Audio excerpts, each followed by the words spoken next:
Now in this video we shall study about the transpose of a matrix, what it is. Now basically transpose of a matrix means that, for example, if there is a matrix A which is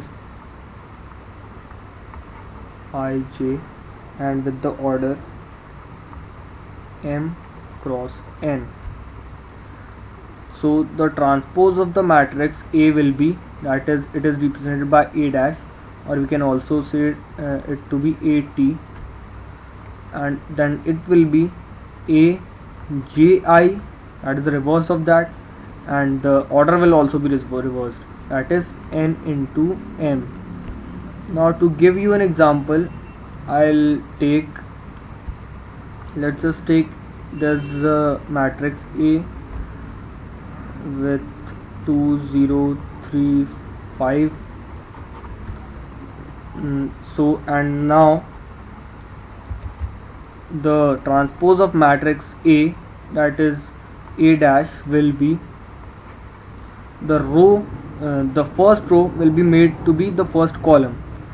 So making the first column 2 0, and the second row will be the second column 3 5. So it will be just reversed. The row will be the column and the column will be the row. So this is a transpose of a matrix, and its order will in this case will be in this will be 2 into 2, and in this will be also be 2 into 2, because this is a square matrix. If we had taken the number of rows to be 3, then it would have reversed. You must have understood. Now there are some properties of transpose of a matrix.